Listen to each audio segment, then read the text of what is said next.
the guy shot just like the edge of the crater, and part of the bullet whizzed back next to us. I could hear it. Like, for me, it felt very close, and it went another 50 meters way back, where there were non-shooters there. It was like spectators.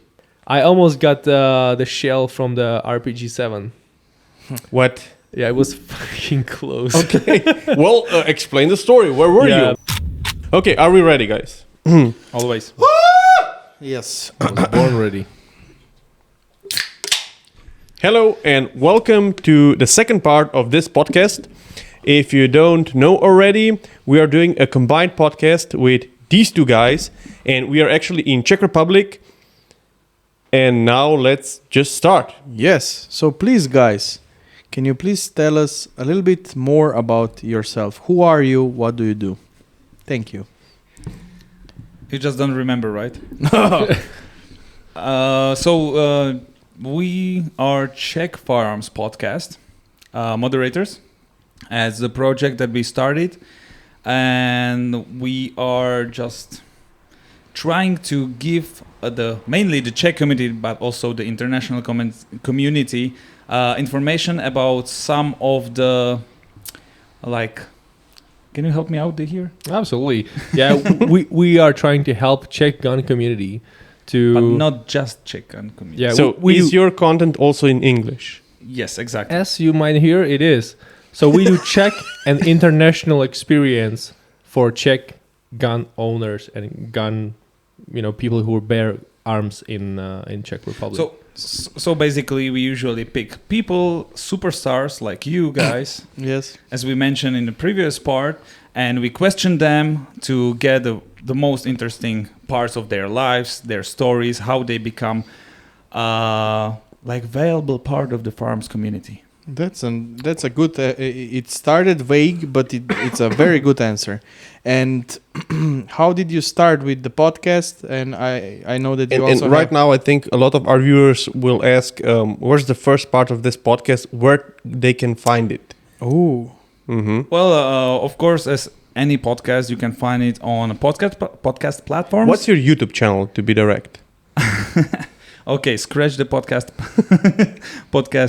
platforms. YouTube channel is just Czech Firearms Podcast. We wanted to come up with something simple but still in English, so you can easily look it up. So Czech as Czech. Like I will put Republic. it. Don't worry, I'll put it in the description because a lot of people will now be confused. It's gonna be below continue. the video. Yeah. So it's serving the Czech community, as I mentioned. We already have 9 episodes. 2 in English, and the rest is in Czech.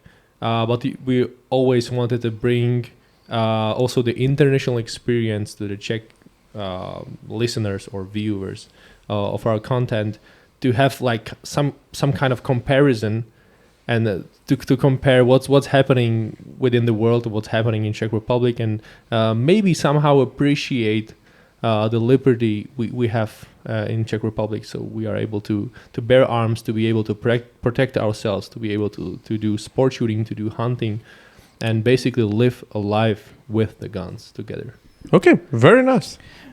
Czech community is also pretty big, so we're trying to focus on their needs, because there are also quite a few very interesting people within the Czech community that no one really knows about, because the mass media don't give them that much space. You don't really read about them in the news. So we want to show to the guys who are interested in firearms that there are people like that. Yeah. Now, I'm wondering, is the Czech gun community so big and so developed because you have such good gun laws, or is that just because of the gun culture already present in your country, and the good gun laws are just a consequence of your good gun community? Damn. That's That's some inception question that's right a there. complicated question, but historically, we had a good laws back in the day, but far away back in the day. So we lived in a communist under the communist supervision for a long time. So the good gun laws came in the 90s. So it all started in 1989, and then 1992, blah blah blah. But that's when we kind of turned as a country to be free and to be open to the new ideas and to the Western kind of ideas of living, right? So then what's the modern history of the Czech community is written. But I truly believe that we have a good relationship with the government. So it's not like in the US. So there was a private citizen who has the rifle, on the wall, and there was like the finger, showing the government, like, you watch out, we are here, and if we don't like what you do, we will take over, right? I believe we have a healthy relationship with our government, so we are on the same page. So government gives us the ability to bear arms, to arm ourselves, and to kind of live with the guns. We can every day carry. We can do sport shooting. We can do hunting. We can do pretty much whatever you want. But the government is aware of this. So we have the guns registered, and we have a good relationship with the. It's a compromise. Don't get me wrong. It's a compromise. For most of the U.S. guys, they would say that we are not free. But in today's perspective, take a look on the Europe. Take a look on the countries all around the place. It's killing the business. It's killing the industry. The guns are not the thing anymore. But I feel that I'm still free.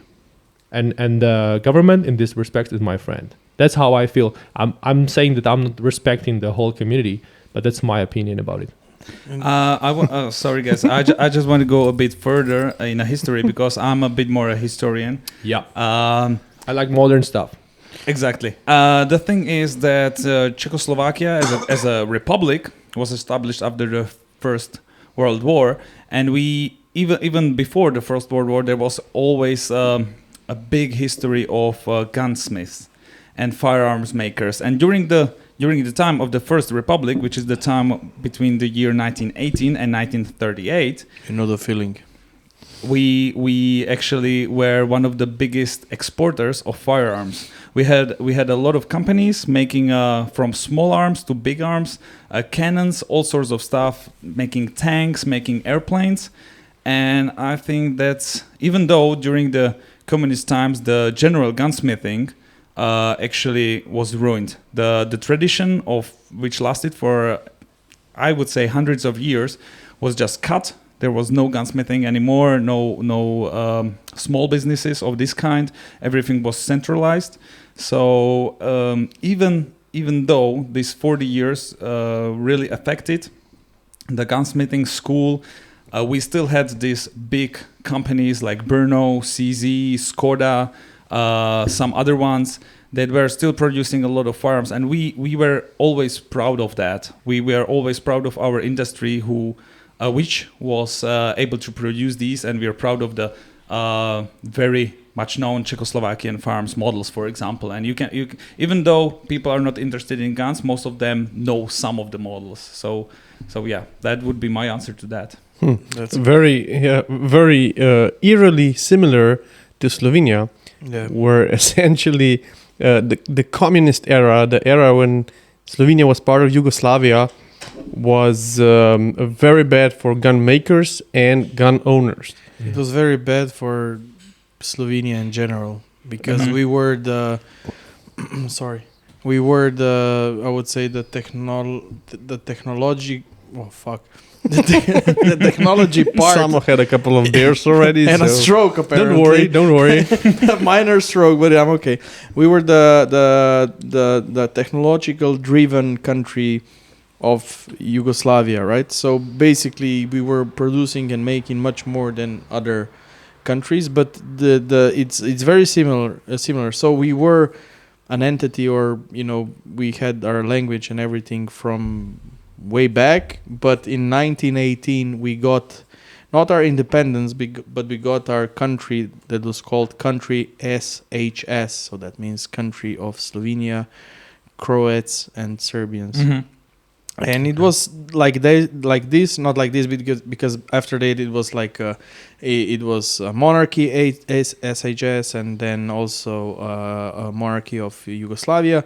But we got, we had like a country kinda until the Second World War. So it's very similar. It's interesting, definitely. Yeah, and essentially the modern gun ownership and gun culture of Slovenia started when Yugoslavia started to go to an end.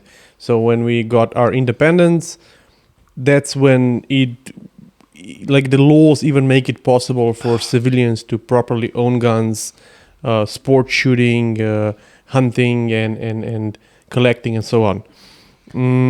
But it's enough about the history. We went. Let's go to a couple of quick questions. So, Karel, you are a gun collector, right? Damn it, Carl. Okay. And Lukas, you are a sport shooter. Yeah, very good with a PCC. You are what? A grandmaster? Yes, I'm shooting grandmaster PCC. It's like granddad, but grandmaster. Which category? Which division? Which sport? Yeah, I'm shooting IPSC or IPSC PCC division. And you're a grandmaster in Czech Republic. Yeah, How many of grandmasters are in Czech Republic? Honestly, like up to 3 or 5, something like that. So that means that you're very good with the PCC. I love it. You love it? And I love to be prepared and to... For a lot of American viewers challenge. right now, it's like, oh, PCC is gay. Yeah, It is. He loves it. It is. I fully accept it. but people It's that fine. shoot PCC, not PCC, But you- IPSC usually say that if you're bad with a pistol, then you transition to PCC. Is that the That's same in correct. Czech Republic? That's correct. So I suck with the pistol. So I made a transition to the rifle. So I started with rifle, and then it was so expensive for me, so I ended up with the PCC. And now you're And I'm a proud of it. grandmaster. I totally take it. It's fine. Yeah, I suck with the pistol. I'm like, So Yeah. you're the best among the worst. I would gladly Oh. take that than being the worst among the best. Okay, Yeah. but I have to force you. We need to continue with fast questions and fast answers just to get some basic ideas about you guys yeah. for the viewers that probably don't know you. So let's go. If you could only have one gun, what would it be? Pistol, self-defense. Which one? Probably my everyday carry, which is CZP-10S. CZP-10S. VZ58. VZ58. Yeah. Why? I like your answer. But Why? doesn't matter. No. Favorite gun tuber. Let's go. Probably. Let me think for a minute. You don't have time. Talk it. Jerry Mitchell. Oh, that's a easy. one. That's a good Gun save. Jesus. Ooh, yeah, Ian. Ian McCollum, Forgotten Weapons. I love you, Ian. Do you compete? Do you compete with guns? Yes. Do you compete with guns? No. Why not? Why not? Yes. I never compete in anything, I guess. Okay, that is kind of an interesting topic that we can pursue later, but we have to continue. Do you dry fire? Yes. Do you dry fire? Yes. Okay. Do you guys clean your guns? Not at all. Yes. Okay. Extens- extensively. How often? So when the carbon is eating my bullets, or when the bullets are eating the carbon from the compensator, then I decided to clean it out. For you? After every shooting. And some more. So you're kind of like you're a very conservative collector, huh?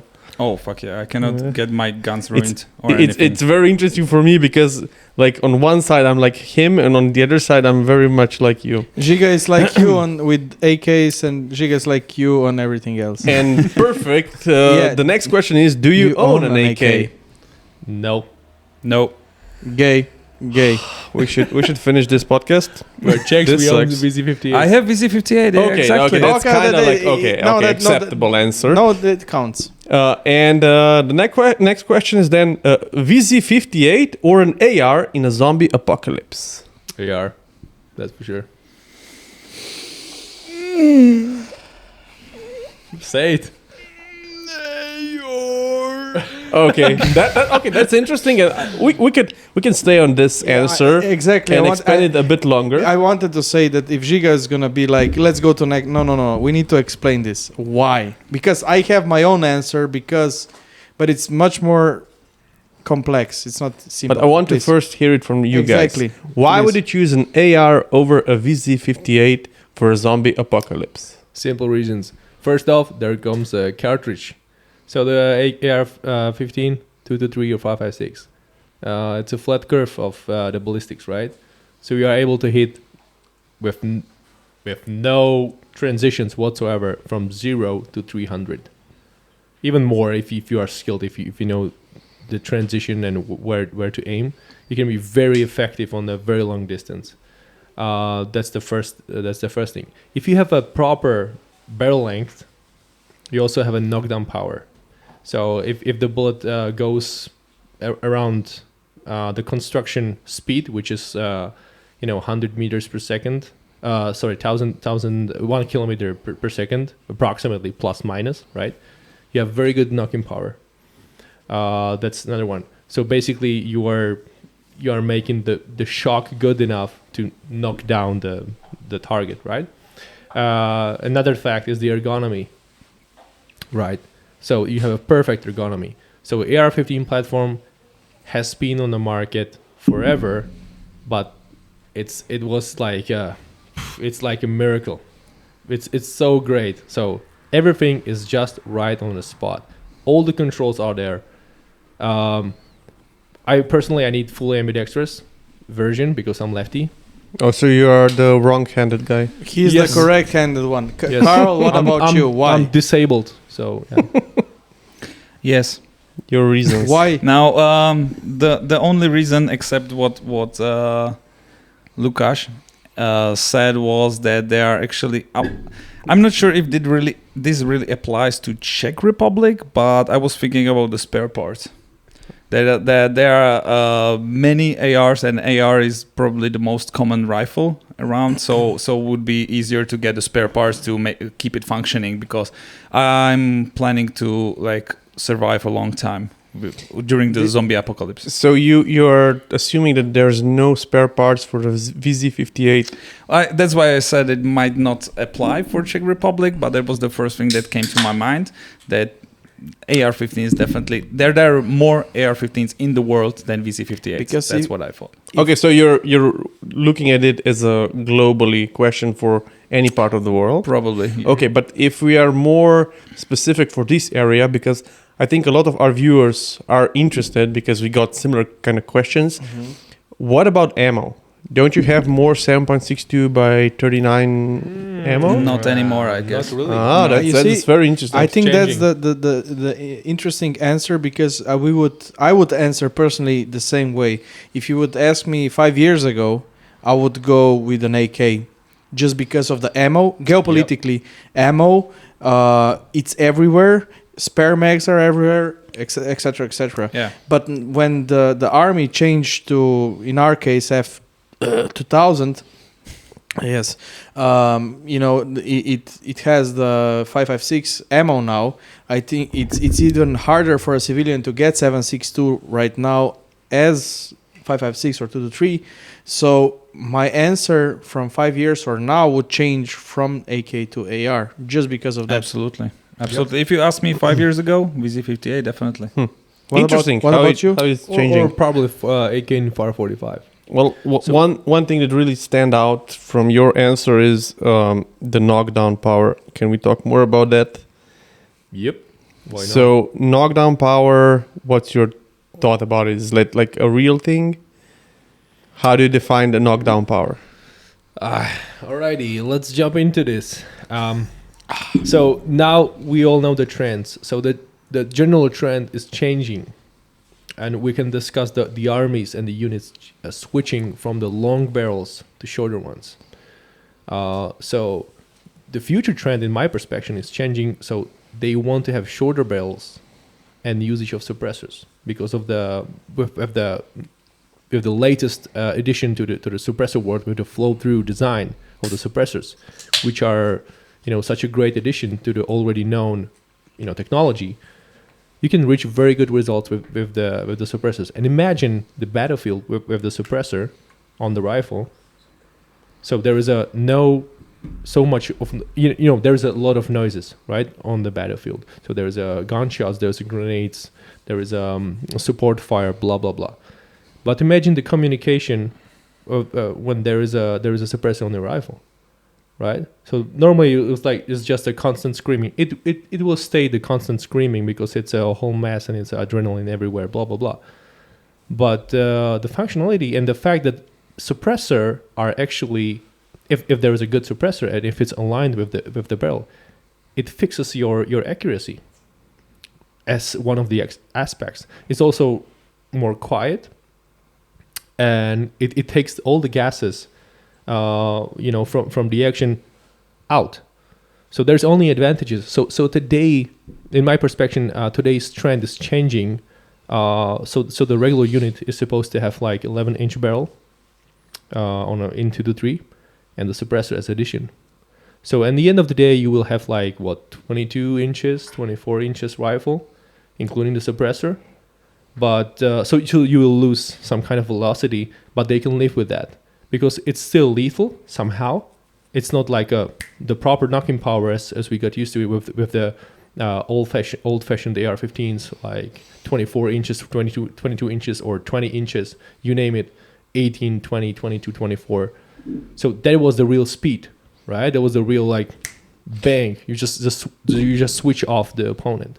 Okay, so I think I know what you are trying to say, and yeah, I kind of agree. I know you're talking about like reduced barrel lengths mean reduced muzzle velocity. Yep.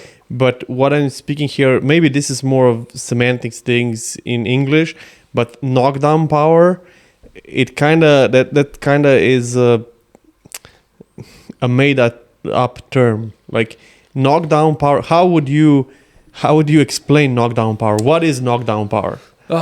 It's simple. In movies you have shotgun, shoot and he flies. Yes. That's not knockdown so power. I'm having a hard time right now expressing myself.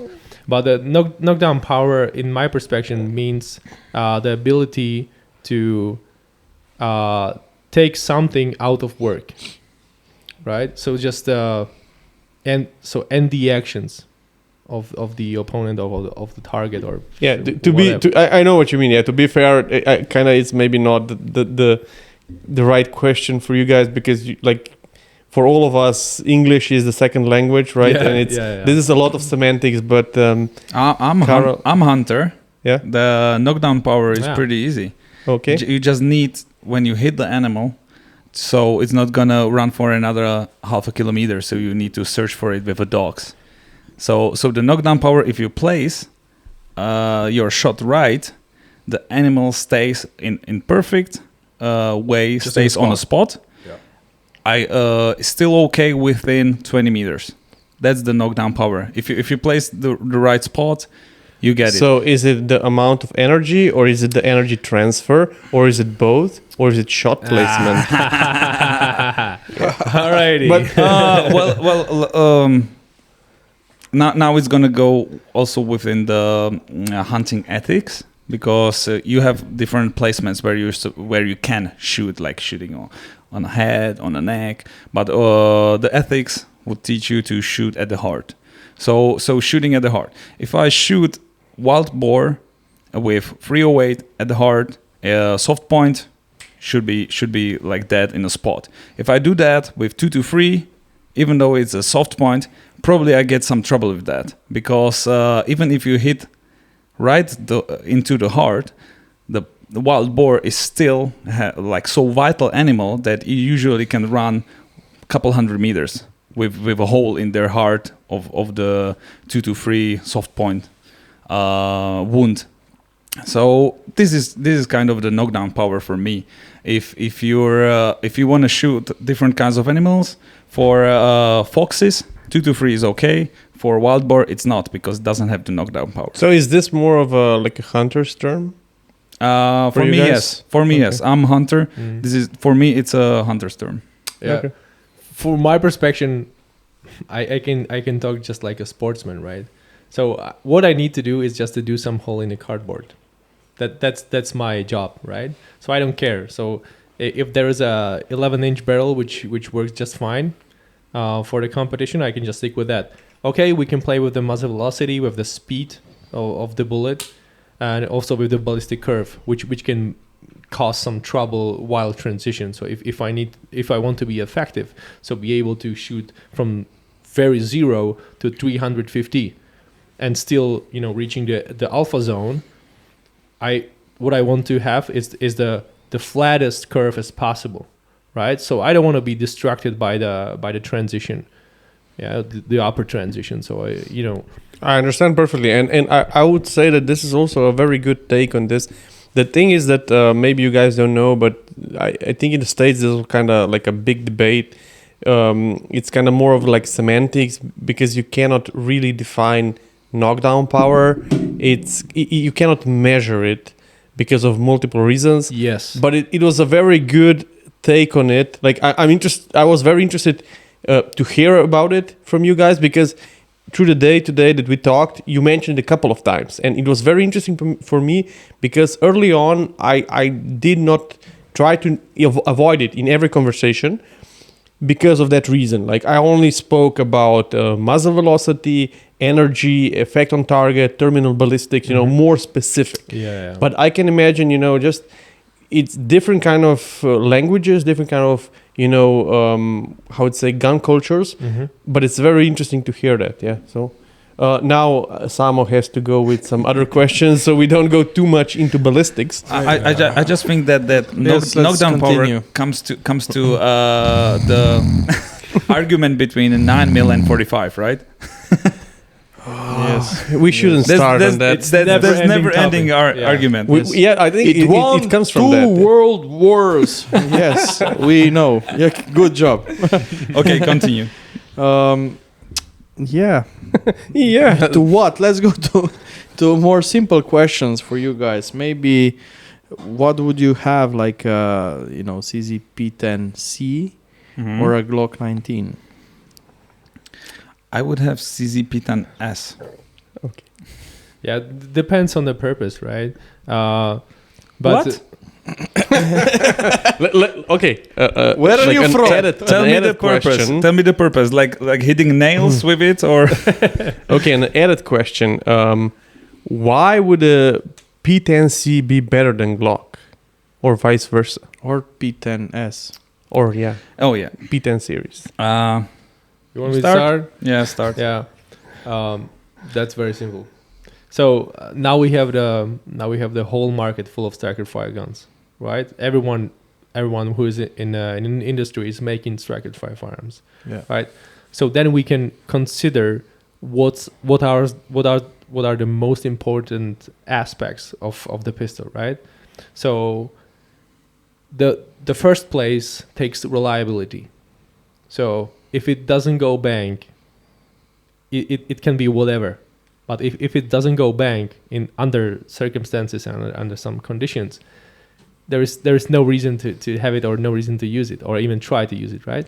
Make it shorter. Yeah. The second aspect is the accuracy and then the comfort generally, right? So the comparison for me is that most of the people, when they pick up the gun, or they want to make the very first decision, what's the next pistol they purchase, they want to feel it. So my advice to the open public is, like, if you are looking for the new pistol, just ask someone who has a storage of the multiple types, multiple brands, and then just take it, shoot it, and then Feel it. Then you feel it, and then follow your heart. If you like That's a it, very good politically correct answer. But it is correct. yeah. But to answer your question, why is P10C and why the Glock 17, CCP10C in my perspective, or CCP10 generally, it takes a little bit of advantage in front of the Glock 17. First goes in ergonomy, right? So CC always takes care about the ergonomy, and it's well known for ergonomy. So CC pistols has awesome grips. They are well known for it. It comes from the CC75, and it continues with the family SPO1, Shadow 2, TS2, you name it, CCP07, P09, and then with the Strike-Fire, with the first member of the Strike-Fire CC family. just P10. Ergonomy, that speaks for everything. So you just feel it. You just reholster. Make it shorter. Karel, what's your take on it? You can take over. I don't care. Better ergonomy, better trigger, iron sights, better accuracy. And you're speaking about the P10. Yep. Okay, I'm not speaking about Glock. Okay, yeah, good. My short answer would be P10, better trigger and a bit better feeling in the hand, better ergonomy. So I agree with that on Recoil you. management. You can do better recoil management with that. Okay. For the Glock, on one side, I like that it's very thick. I can have a better purchase on it. Mm-hmm. And just the amount of stuff that you have for Glocks, so aftermarket compatibility Of course, yes. and backwards compatibility with mags. So both are. I would mention one thing that one type of Glock is better than P10, and that's I think the Glock 48, which is the slim line. Yeah, the slim line, the slim one. I have very little experience with those. It's for concealed carry. Is P10, it P10 is single all, stack or double stack? It's something One like that. point half. Yeah. stack. okay. Yeah. For concealed carry, I consider that kind of Glock perfect because of the size. So if there would be a P10 of this size, I would be happy. But there's not. Now I have to ask: have you guys tried the AREX Delta Gen 2? No, do you have one? Yes, those are much better than all of the guns that we mentioned. Yeah, that's a AREX, good please political pay us for the point. sponsorship. But I'm not. I would try that definitely. Let's do another quick question for the guys watching in the US or some other parts of the world. When they come to Czech Republic, you can recommend only one beer. Which one would it be? Simple. Pilsner. Radegast. Okay. Pilsner, I would not agree with you. I don't like Yes. Pilsner. I don't know why. I agree. Radegast is really good. I would also recommend maybe Budvar and Kozel. It's actually pretty tricky with Budvar because Yes. there is a American That doesn't count. Budweiser. That doesn't count. yeah. It's not- That's the They're thing. still suing each other. Yes. I think yes. a lot of people don't realize that original Budweiser is Czech. Yes. Absolutely. It's a really good beer. Everybody in Europe knows that. Don't worry. Yeah. Guys, but the Budweiser in the States, we tried it. It's like water. Yeah, it's guys, nothing. here is the thing. But- We are discussing commercials right now. Yeah. But No, we're Yeah, if you are we're visiting- hoping to get like kind of If- sponsored if by you- beer. I got you. No, you know what we're discussing?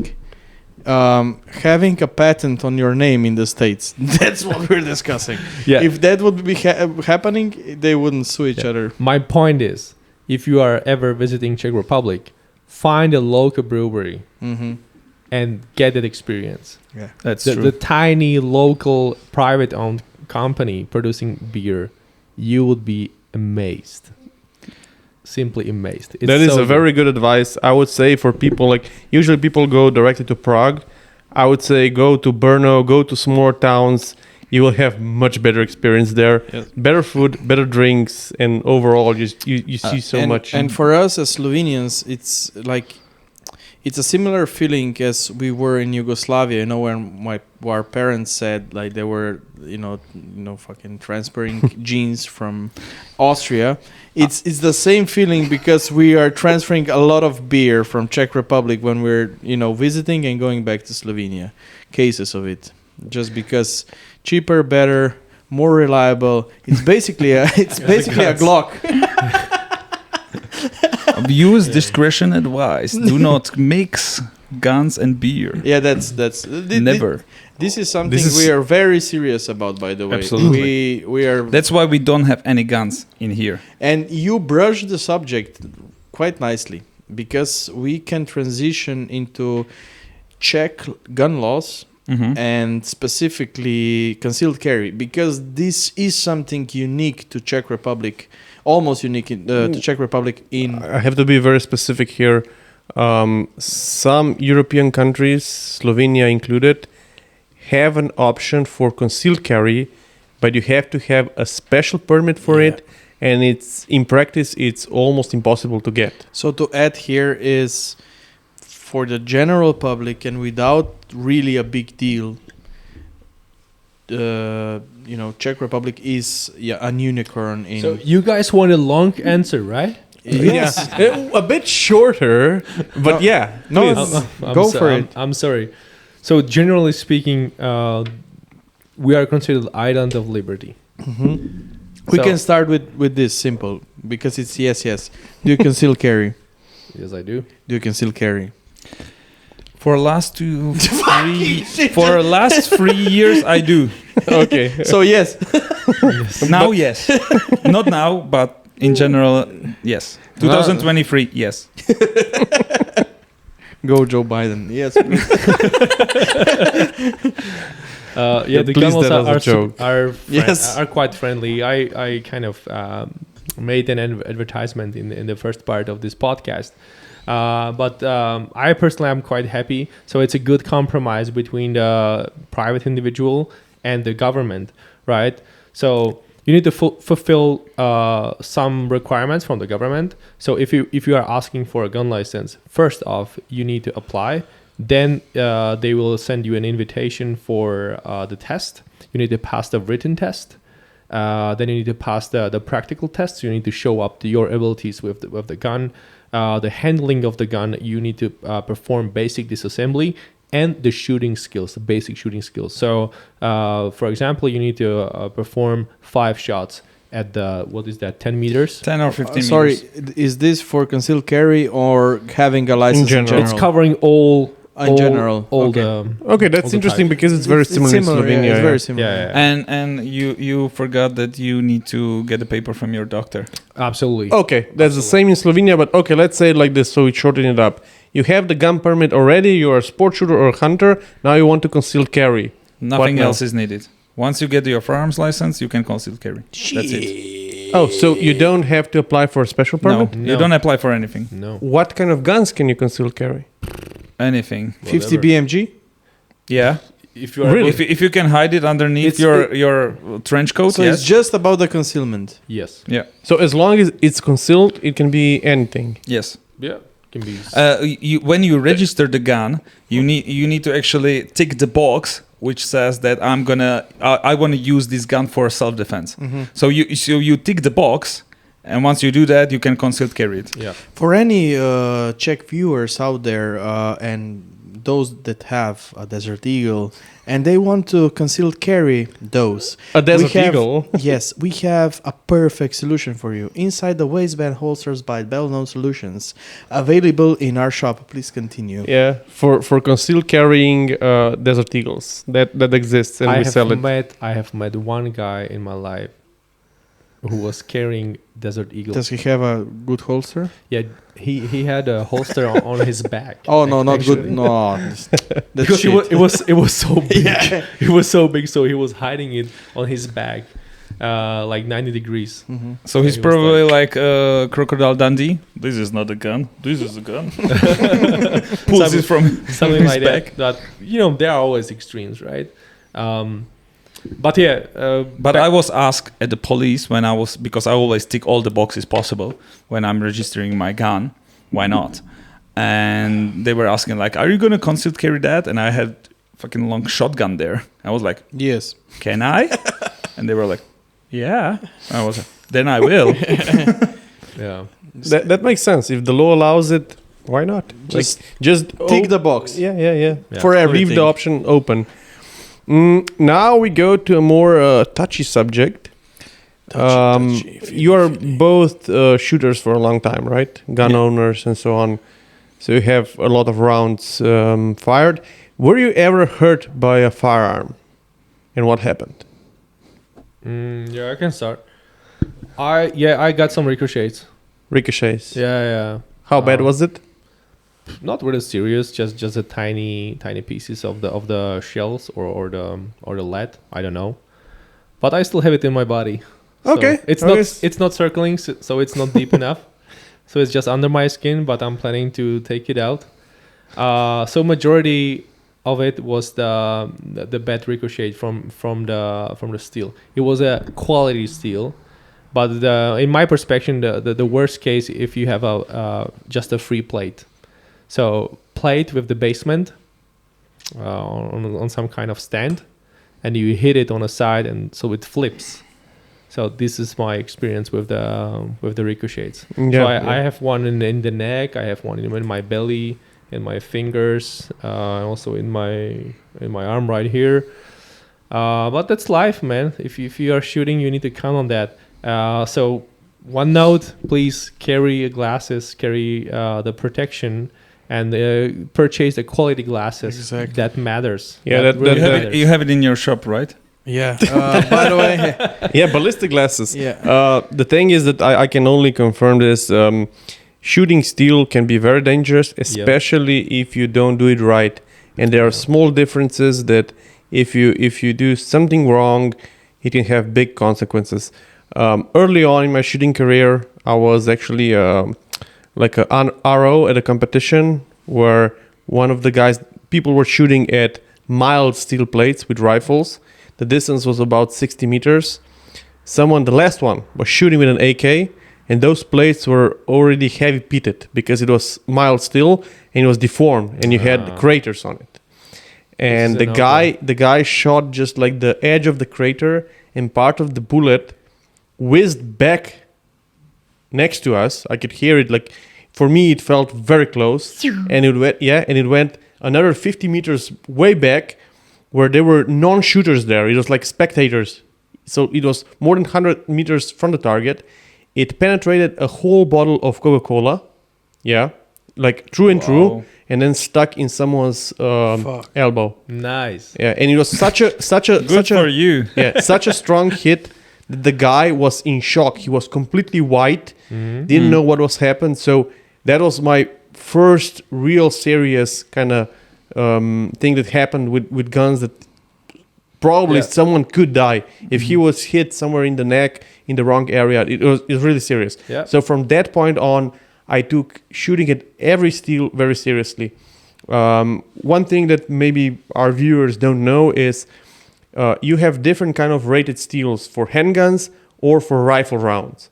First, you need to have your minimum distance to the plates.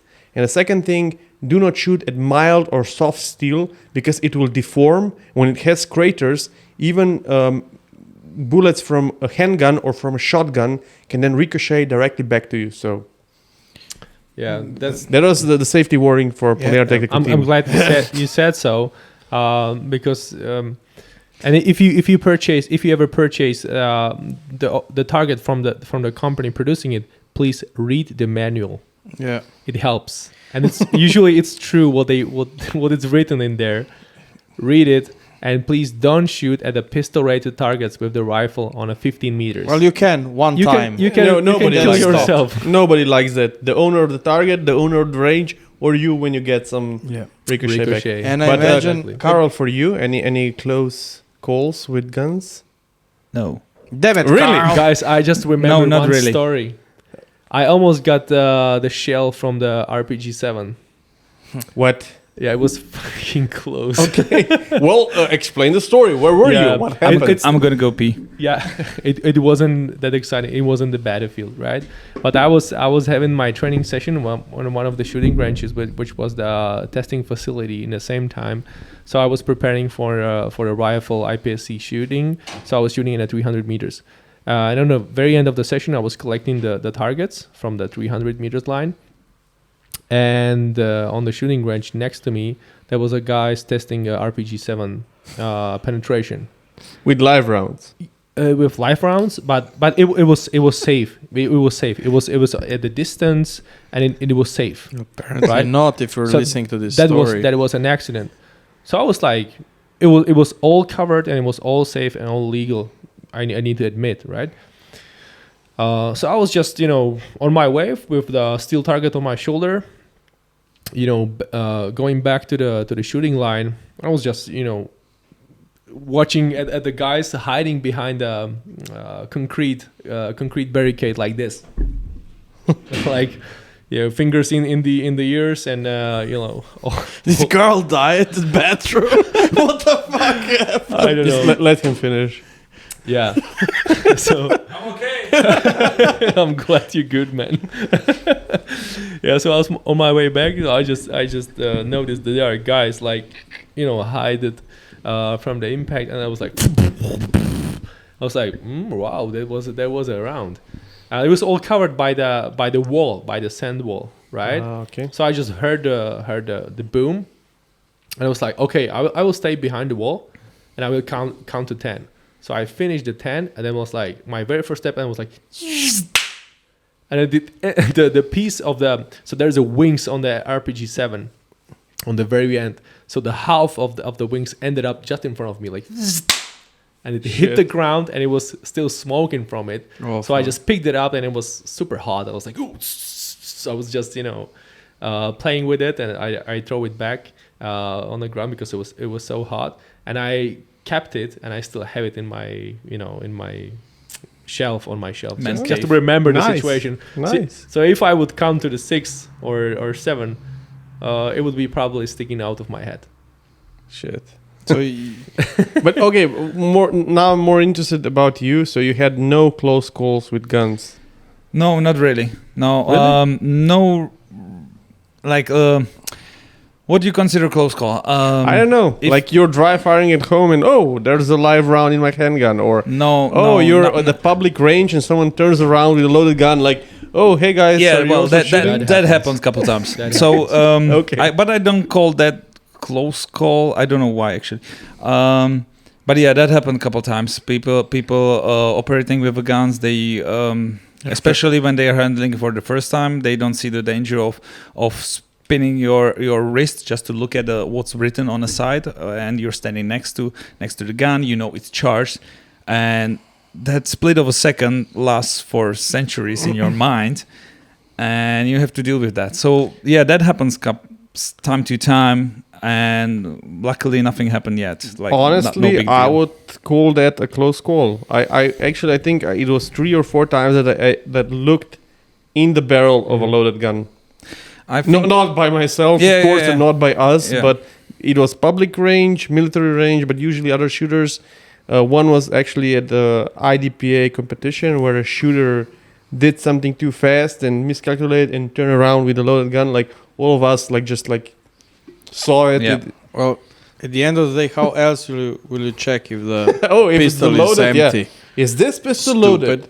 I also Yes. had a close call. I think we were together on a competition, and I shouted to people that I'm picking up the target, and I'm picking up the target on the right because everybody forgot about it, and I just hear, "Shooter, are you ready?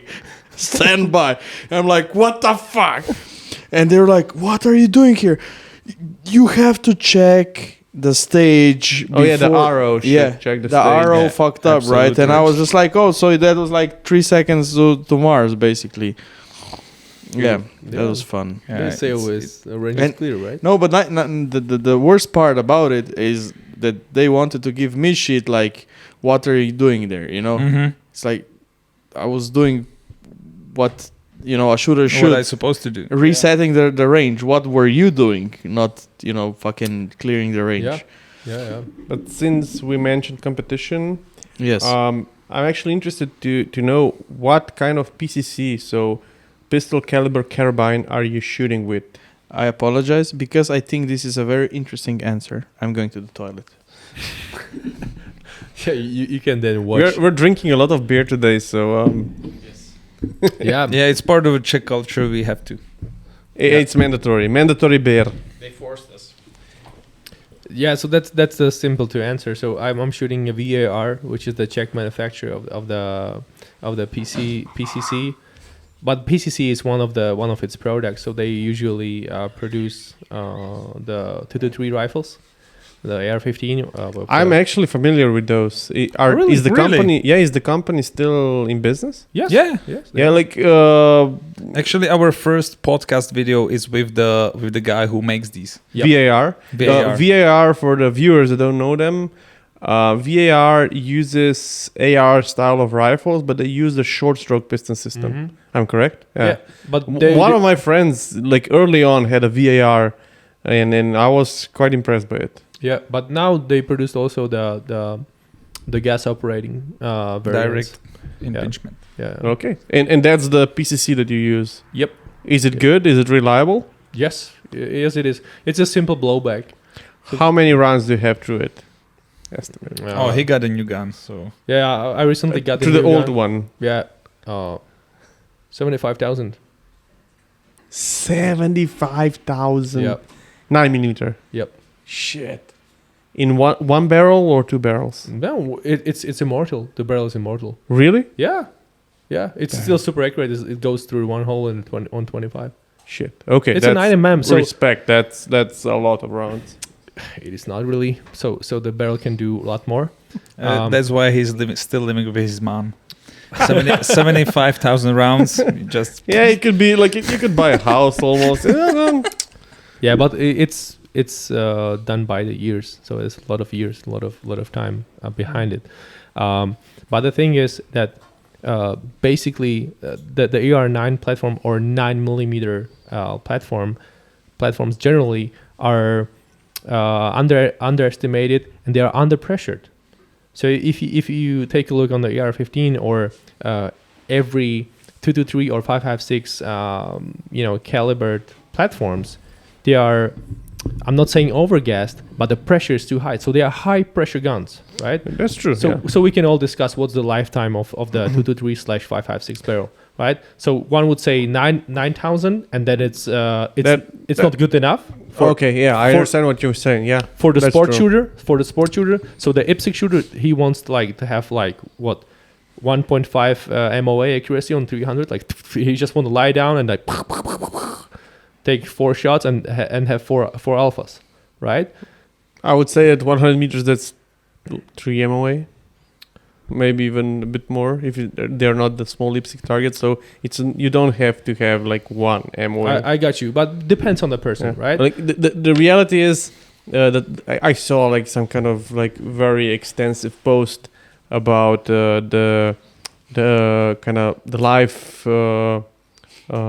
life expectancy of a normal AR barrel, and it's around 20 to 30,000 rounds for chrome lined barrels.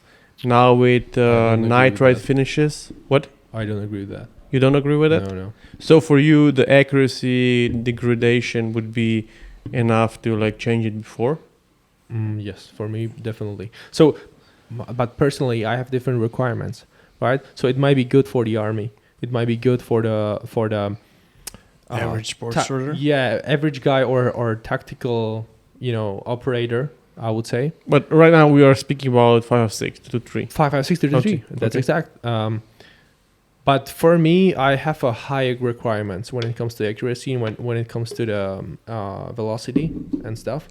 So for me, I would change it between 12 to 15,000 rounds, and I would be so nice to the barrel, and Okay. I would be still very nice or still very open to the requirements. Because Right. honestly, my kind of mindset on this is I wouldn't care the amount of rounds.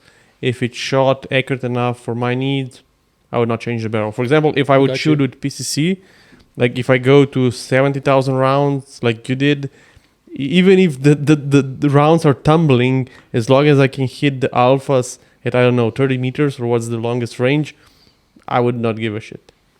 That's true. That's true. But the thing is that the requirements for the PCCs are underrated.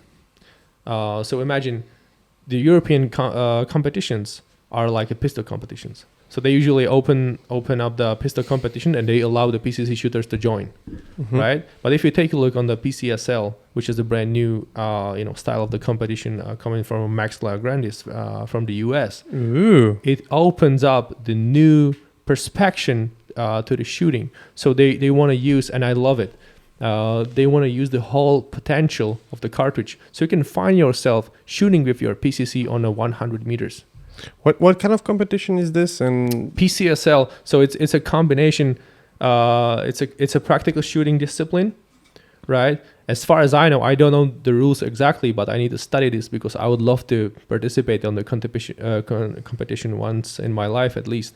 But what they did is they combined the USPSA target with the IPSC target. So the top of the target is from the USPSA, so it has a head and the shoulders, and the bottom of the target is a IPSC target. It still has zones, right? So the head has zones, and the body, I mean the mass. That sounds very similar to the original IPSC target. Yes, Because do you know that the IPSC targets for Europe were then reduced from the person size to this kind of like but non-descriptive shape don't get me because wrong. of Europe. But in that competition, you have the option, so you can go for the one shot to the head, Okay. or to 2 shots in the body mass. Oh, so it's more kind of like okay, Yeah, I I'm get sorry it. to disrupt, but I would love to mention that basically, I would say our pizza is here. So if we can ask the guys to just pick it up, we would really appreciate it. So the delivery guy will be downstairs. Thank you very much. Sorry to disrupting this. We just got pizza. Pizza time. 5 minutes earlier. Nice. Yeah, sorry. So I'm super excited about it. So it's all around the Max Lagrandis, who is a guy who's I believe 4 or 5 time U.S. champion with the PCC. So top guy, if not the first, probably the top guy in the world. And he's a very proactive, super clever guy. And he developed this kind of competition. So PCSL. So it's happening in Utah, USA. So only then there, no, not in Europe. No, not at all. So it's on the very beginning, but as that's the advantage of the social media and the YouTube and stuff. So I observed it, and I love it. And it will get picked up. What about very Steel soon. Challenge? Do you shoot Steel Challenge? Not at all. I trained. Do you have competitions in Czech Republic? Yes. Yes, we do have competition in Steel Challenge, also in Slovakia. So thanks to the location we are living in, we can participate on the competitions in Slovakia. It's very close. So for me personally, it's closer to go to the Slovakia for the competition than to the anywhere close in Czech. But yeah, there are such competitions. They usually do it in the winter time, because usually the season is fulfilled with the IPSC or USPSA or this kind of practical shooting competitions. So they usually do it in the winter time to catch up with the community and do some fun for the shooters. Yeah, I would say for the guys listening, if you have the chance, if you have any matches close by with for the Steel Challenge, I would highly recommend it, even for beginner shooters. Super fun. Yeah, not just fun, but it's also great training, because it's quite simple.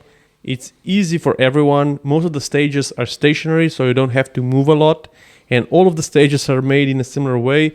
So you have 5 steel targets. You have 1 target that is painted red, which you have to hit last. That's it. And you do this 5 times. Am I correct? Something like that. I think it's 4 or 5 times. You do the same stage again. So you go to the stage, shoot it as fast as you can. You go to the stage, shoot as fast as you can. And the best 3 ones are your score. So even if you fuck up in the middle, you have other runs that are better. And for guys that were new to competitions, that's perfect. Yeah. But let's move to another topic. Karel has more to speak about. I'm really interested. Karel, what is your how do I say this? The most prized gun in your collection? Maybe there's a answer. Shit. What is your show me your treasure? Show me. There's definitely there is a gun I paid most money for, but at the same time, it's probably not the last gun I would sell from my collection. Okay, but I'm asking Giga now. Are we talking about the most money or the most valuable to yourself? Look, you have your collection. Yeah, what's the gun that it's most prized by you? Not, I didn't say most valuable. That's why it's explanation. We have explanation now. All right. So I'll tell you about both of these. Which one do you like the most? No, he will tell us about both of them. It's hard, right? That's not the same question. I know, it's hard, right? Tell us about both of them. There are guns I like to use. I use them. There are guns I almost never shoot, and I love them. So it's a collector's like splitted mind, I understand. Schizophrenia. Definitely the gun I paid most money for was the Kronengewehr. and it's a very old gun. It was, if I say it right, it was patented in the year 1886 by the gunsmith Gustav Faulkner. No. Damn! Now people will hate me for this. Doesn't matter, I even forgot if it's a bit wrong. But which country? What kind of gun it is? I know nothing about it. Okay, so there are only 3 gunsmiths I know that ever made this kind of gun, and all of them were named Gustav. You know, there was Gustav Bittner, Gustav Tichy, and the one who got it patented, who was actually the gunsmith for the Austrian-Hungarian Emperor. I cannot figure out the name now. It's Gustav. Yeah, he was Gustav. I'm sorry, guys. So he came up with this system in late 1900s, where you have back then you had either Lancaster, we call it Lancaster, a shotgun with exposed hammers you need to cock before you fired, or you had a hammerless shotgun with hidden hammers. So once you break the action, all of them were break action, then the hammers got cocked and the gun was cocked. So he came up with pretty simple hack that he had exposed hammers which got cocked when you broke the gun, and then you could release it by yourself and cock it again as ever you want. But he was one of the best gunsmiths. As I said, he was the emperor's gunsmith back then. So these guns are highly prized. They are really expensive in auctions. So I have one of these, not made by Gustav Fickert. That was his name. Ha. So I don't have the original Gustav Fickert. I have Gustav Tichy, which was a Czech gunsmith. A lot of Gustavs. All of them were Gustavs. It's a good ridiculous. name. How? It's a good name. Yeah, well, we don't And use that anymore. that's the one that you paid the most money for. That's the one I paid the most money for, and it's really like something. Now, which one do you shoot the most? That's a whole different story. No, Let me get to the second one. I probably value myself most, and that's when I was starting with guns. One of my friends came to me and he said, "Hey, I found this rifle. There's a guy nearby. He wants to sell it. No one knows what it is, and it's chambered in 22 Hornet, and it's semi-automatic." I was like, "What? I want to see that." So we went over, and at the beginning I thought it's one of the Brno prototypes. And if you look it up, if you go online, there are no 22 Hornet semi-automatics ever. Like this, no other gun exists like that. So I was looking at it. It was heavily damaged, broken stock. There was milled parts for scope on the receiver and stuff. But I bought it anyway. It wasn't that expensive, and I start searching. And I start really big search for who made it. And right now I invested like 5 years of searching information for the guy who made it, and it's actually that actually started my obsession. It's kind of obsession with one gunsmith, and that's the Gustav Tichy, the guy who made the Kronengewehr.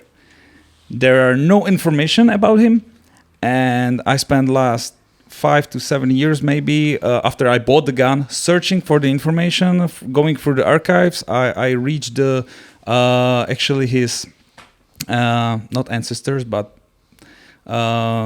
relatives, yeah. Searching for his relatives who now live in the US, and I was really collecting all this information. So I know everything about this gun, and no one knows anything about this gun. So I'm the only one who knows the stuff. That's amazing. That's a really good answer. That's why I appreciate it so much. And I was lucky enough because I digged so deep, and I know people who also dig so much information about it that I have actually 2 of those, and they are each one of them is pretty much different. There were different stages of it. So I have 2 semi-automatic 22 Hornet rifles, only one in the world. So that's what I appreciate most, and I think I shot like 5 rounds from one of them. So if you ask which rifle I shoot the most, this is not the one. But how? I have to ask, how did it shoot? Shoot okay. Okay. Shoot well. I just made a video because there's a long story behind that. Because Can we put like you made a video, you posted it somewhere? no, I haven't posted it yet. I will be posting He's it. hiding the information. When you post the video, maybe you can share it. I'll be definitely posting the video. It's gonna be on my channel. Check my guns. Check my guns, bro. Yeah. Check my ghost house. Definitely. So I'll be posting that video. I shoot it only once because I actually was about to sell the gun right at the very beginning. I bought the gun, had it for a half a year, couldn't figure out what it is. Then I got info who made it from one guy who was a little guy, a little kid, and his dad was friend with the workers of the gunsmithing company. So he was like, this is like I was hearing about this gun since I was a little boy. I always wanted to own this gun. I need this gun. And I was like, all right. All right. You like with this background story, you deserve the gun. So I made that one video, fired 5 rounds. I sold the gun to him. So he had it for like 2 years. And we agreed when I sold it to him, I was like, if you ever want to sell it again, tell me. And he lost actually my contact. So he didn't have email, phone number or anything. And after like 2 or 3 years, I found it online. I'm selling this gun. And I was like, what the fuck? We had the deal.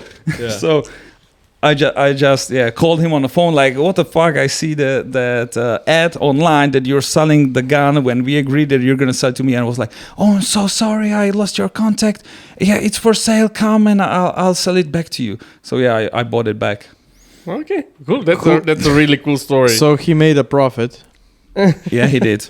He did. He did. Economics, bro. Yeah. But now to the gun that you shoot the most or like the most for shooting or whatever. It's hard, right? Like this is how I feel when people ask me like, oh yeah, what's your favorite gun? What's your favorite handgun? Or the And so typical like, yeah. AK versus AR. Oh yeah. Do you I hate have those, 2 but hours, I'm my very, friend? I am very, very happy to ask them now. And I see like how you go like. Yeah, it's having a hard time. Nowadays, it would be probably one of my hunting rifles because I'm always switching scopes on it, so I need to zero it. So that's why I'm shooting them most definitely because I need to zero the new scope and then I go for hunt. I have to with night reframe vision the and so question. much. Which one do you like to shoot the most? Like which one do you know how it performs, how it shoots, how it feels in hands? Carl is stressed, man. I am. He's a collector. Yeah. The gun I Don't own judge and him. I like to shoot. You're giving me really hard time. Man. Yeah, you know what's I like that. I'm what enjoying the this. shooting is. You want to describe what's the shooting? So let's imagine I can shoot only one, and I go home He's done, man. and I see my I'm loving collection. it. Just please don't say AR-15. No. It'll be like, Man, I don't own AR-15. oh, you Yet. don't? No, No. Oh. I don't. He doesn't. That's an interesting fact. No. You should like. Yeah. For a variety's sake, I do. Samo does. Like, whenever I get a chance, I shoot AR-15. I don't have. So young for him. He's Yeah. historian. Yeah. Exactly. It's only 50 years old. Come but on. maybe No, maybe like like 70, as, but maybe more.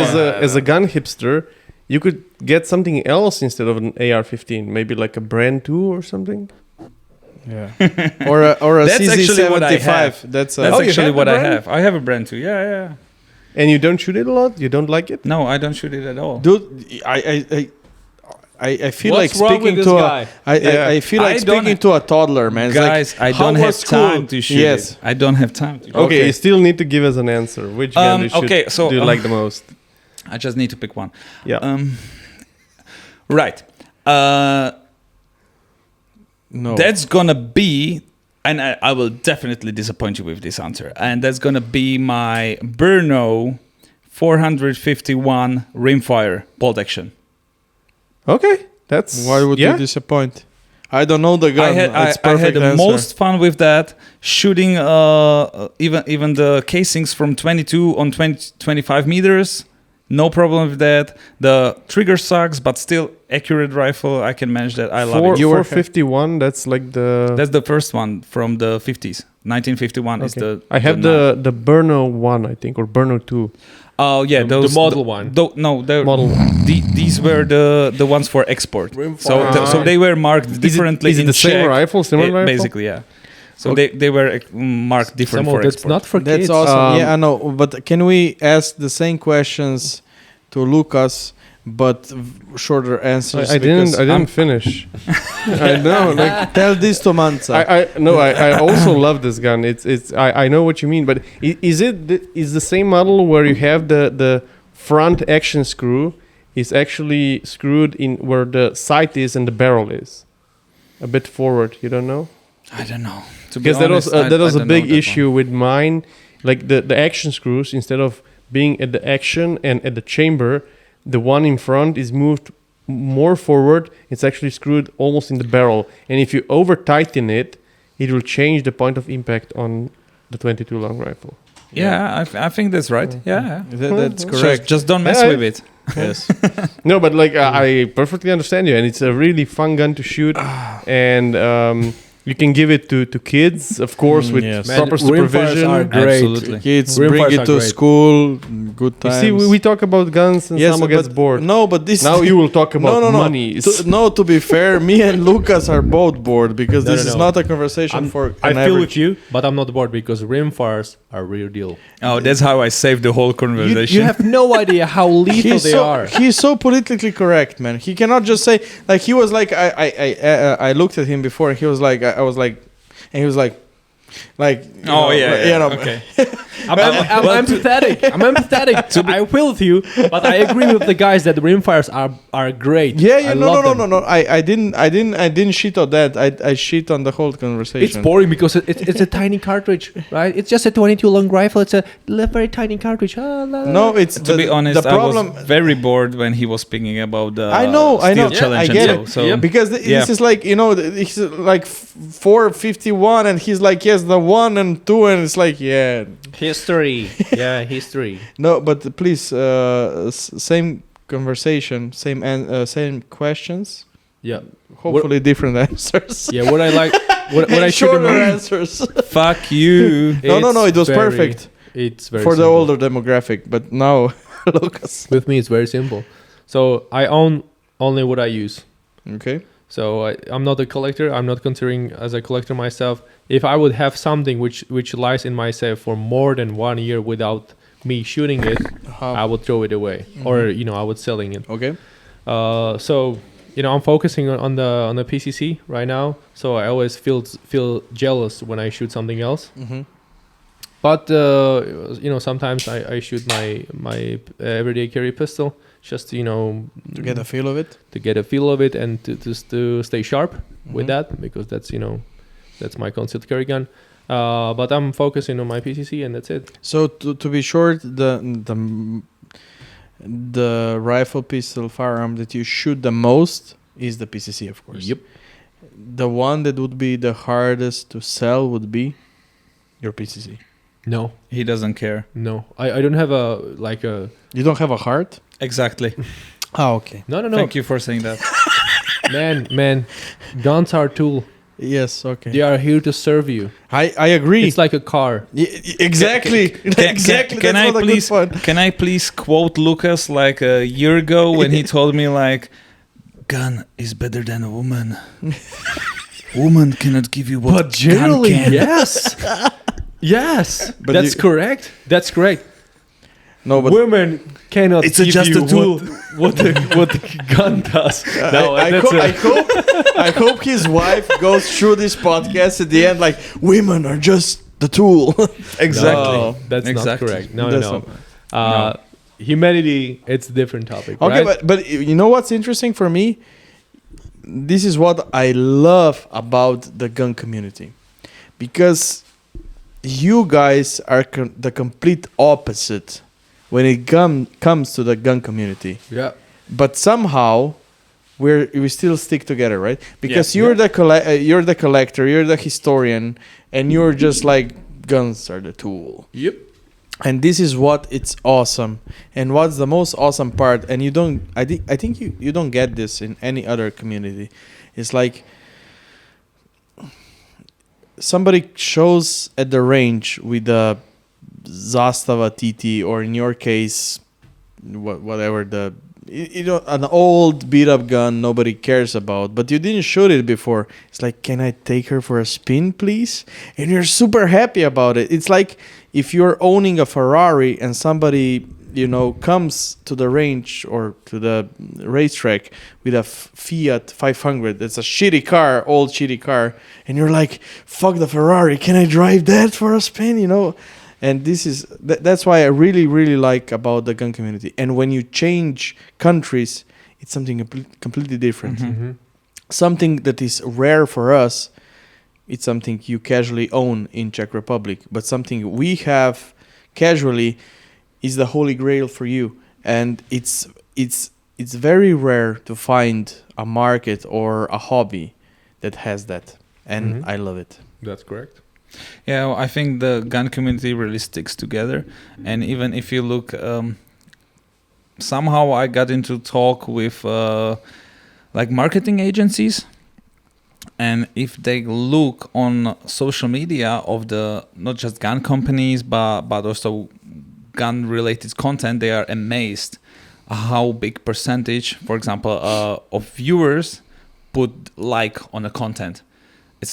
I would say average is like 10%, and 10% is like sky high for these marketing companies. If you're marketing, for example, I don't know, a gas station, brand, no one gives a fuck. Yeah. 50,000 people see that, and you have like 25 likes, Yeah. because no one gives a damn about like where you're Kinder chocolate. getting your gas from.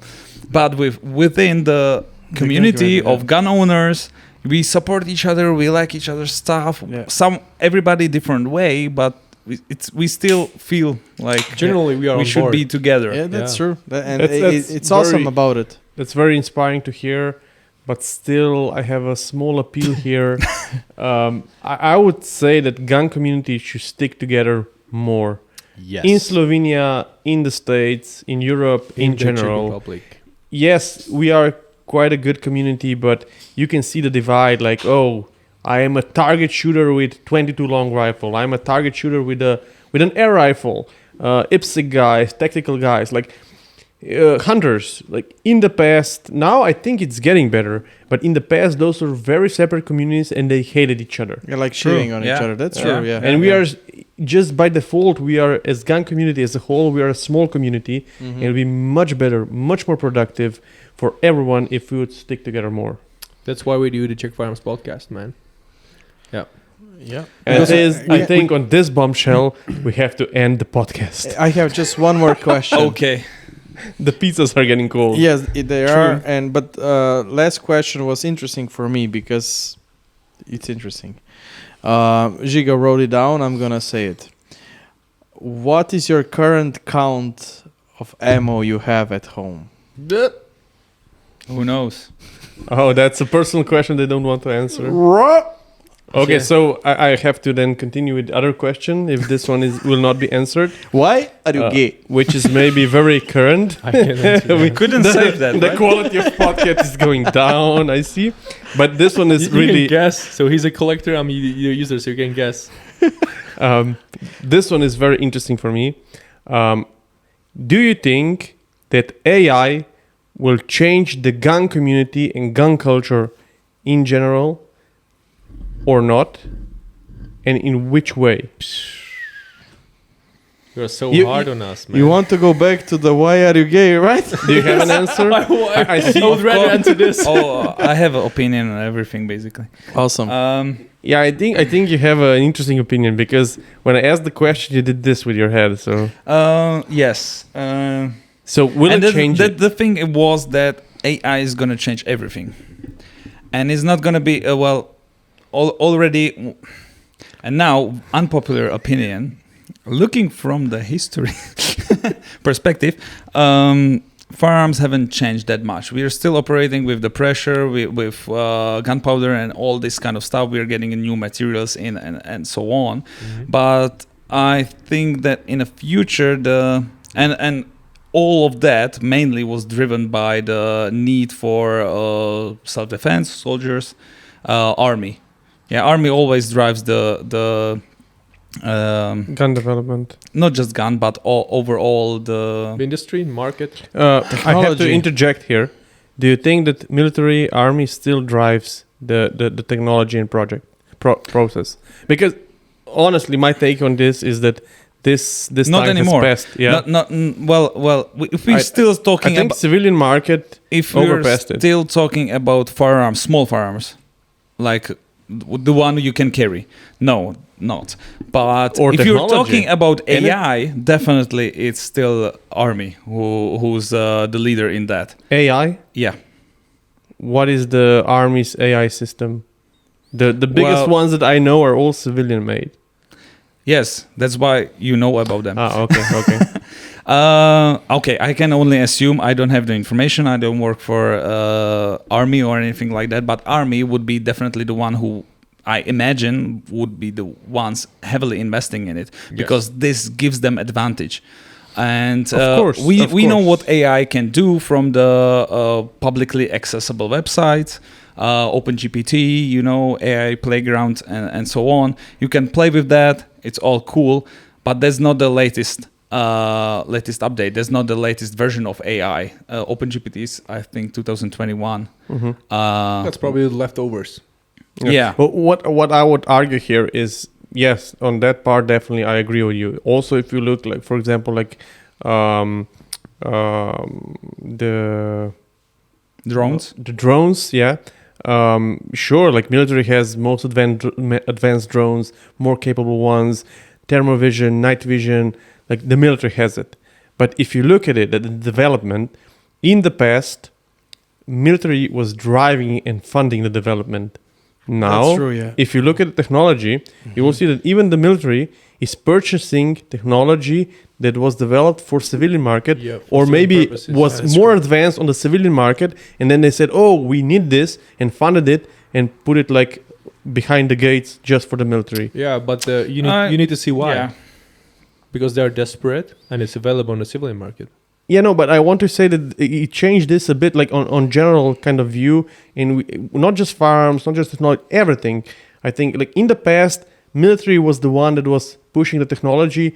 Now I think the civilian market, the market in general, had made so much advances that if the military would try to do the same advances, they would be lagging behind. So what they do, they find the companies that they see fit and they have good technology, they invest, and they also put some of the technology, like they buy it and put it behind closed gates, so we don't have access You're to right, it. because that's the same thing what happened to the space engineering. Well, yeah, it was with privatized. NASA, all these companies now are privatized. Elon Musk. Yeah, he made it better and cheaper. But okay, let's go back to the Main AI topic. and guns. No, but that's a very interesting topic. I would love to talk about it. Yeah, But let's go AI. So you think it will change everything? Absolutely, but I think Sooner or once we get to the level of AI, well, first what you would think would be like, AI can help us to build the new rifles. You just write in what you need, better ergonomy, this kind of characteristics of the ammunition, and so on, and it's gonna build it itself.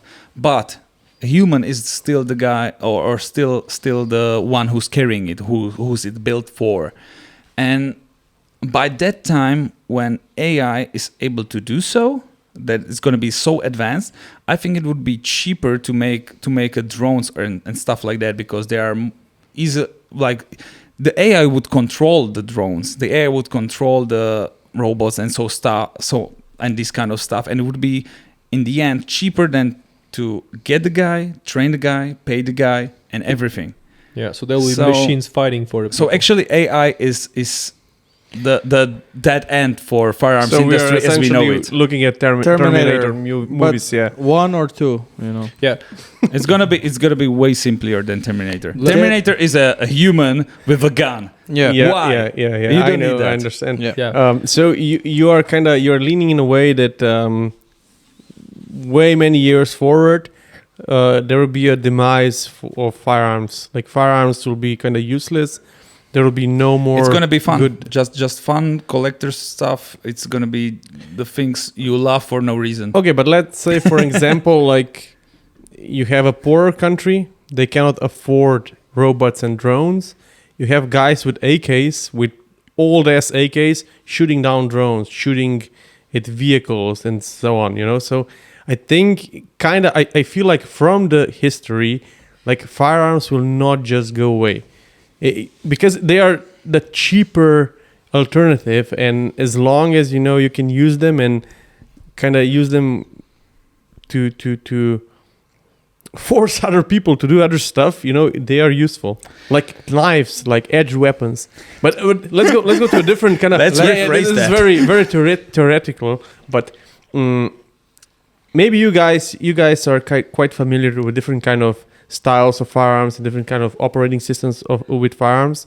But what if we go to different kind of question?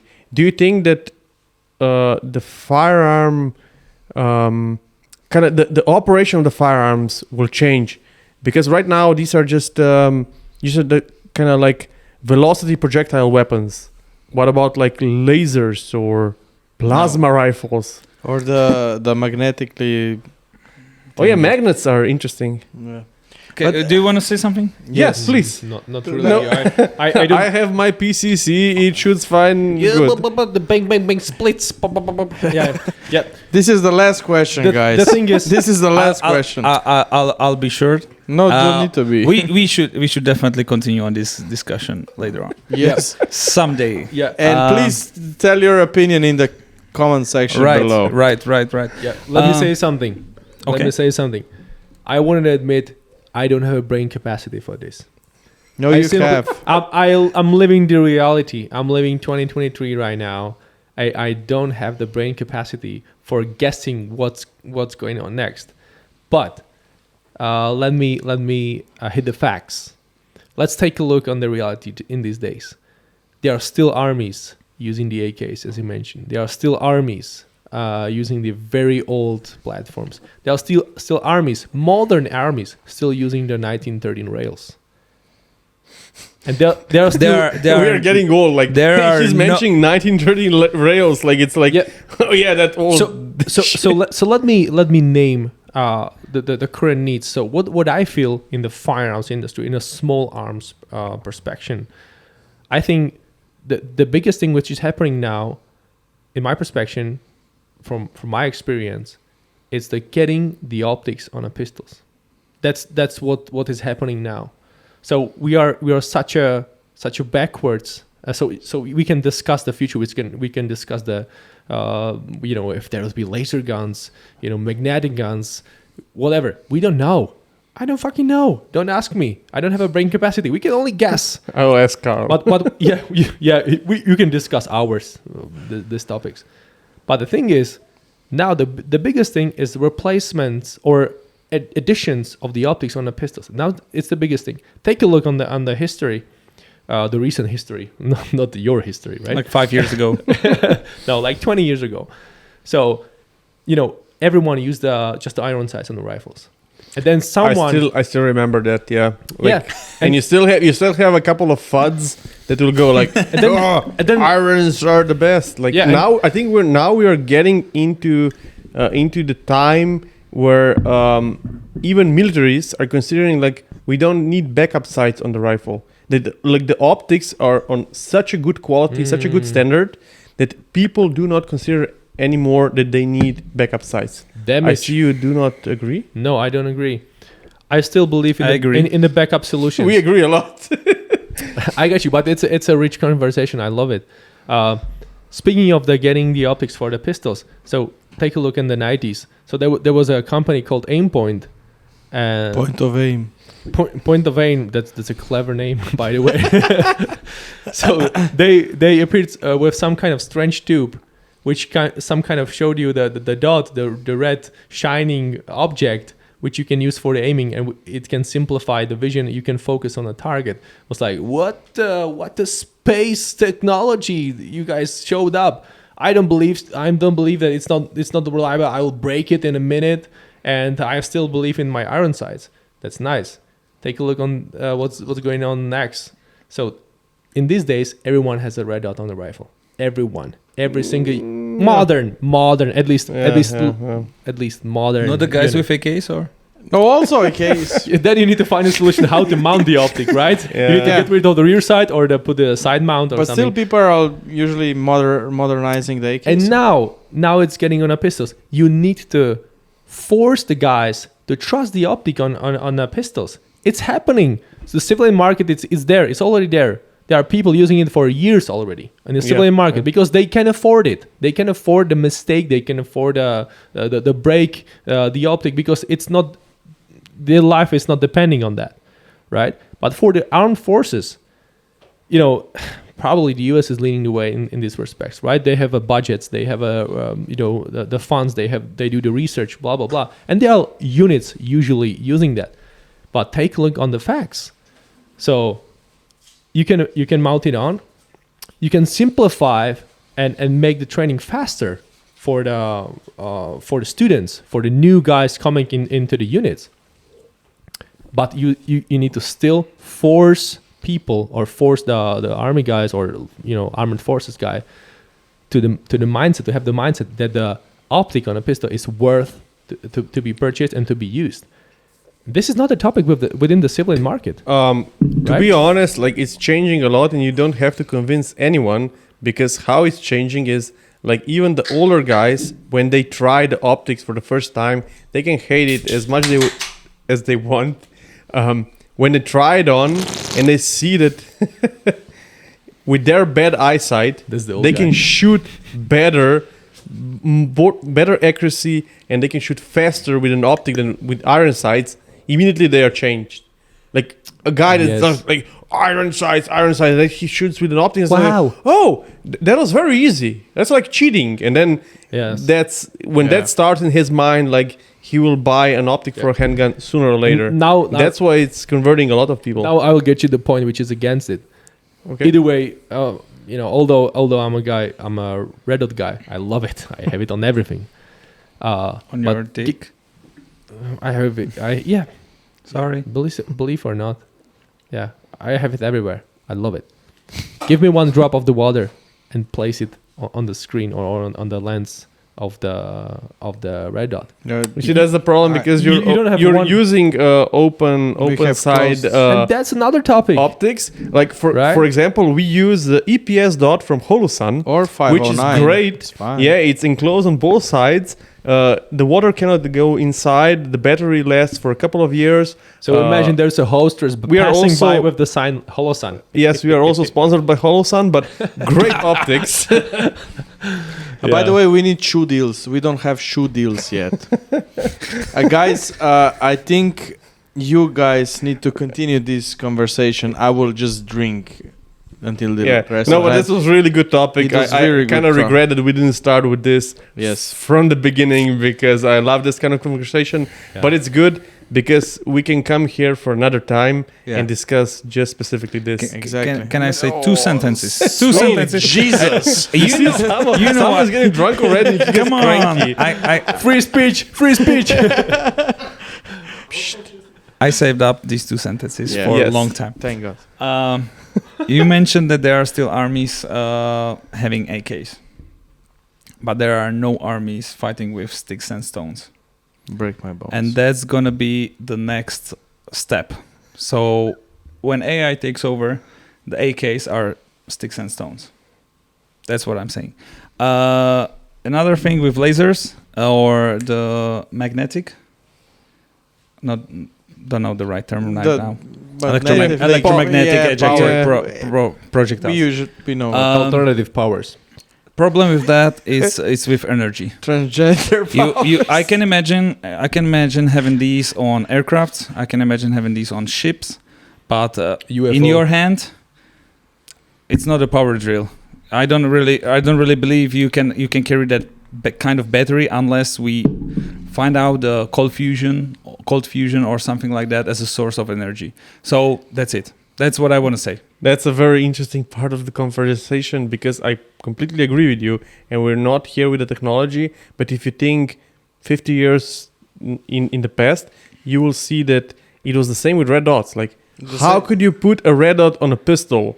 The battery. How dare you? The Yeah. battery is so much heavier, that you People are have to. dying. Well, yeah, Yeah. How dare you? that's the same But conversation. that's the beauty of technology It's and also advancement. that's also the same conversation they had in early 1900s, right? Revolver is more reliable. Why would I have a semi-automatic pistol? You said it. 100 years. Yeah. 100 years ago. 100 years. I don't know. And it 50 years. 20 years. Who knows? It is Who an knows? interesting conversation because we really don't know what will happen in 50 years. No one knows. No one knows. Why Giga is always laughing? I think No, Giga- I'm just like I have to. We have to end this. We have cold Yes. pizzas there, but this was the most fun part of the conversation, guys. Thank you. You actually invited us for this podcast, so this is just the second part of the podcast. You want to listen more to us rambling. If you want to know more about the Czech or Slovenian gun laws, please check out the first part of this podcast that you can find on Check My Guns. Yes. Check YouTube- Firearms podcast. Check my Fire- guns also. Yeah. So It's your all YouTube there. channel. It's will gonna link be in it. the description. Yes. Perfect. So, guys, I would like to thank you for being here with us. It was an awesome conversation, and And bye bye. We enjoyed it a lot. oh, Get your pizza, man.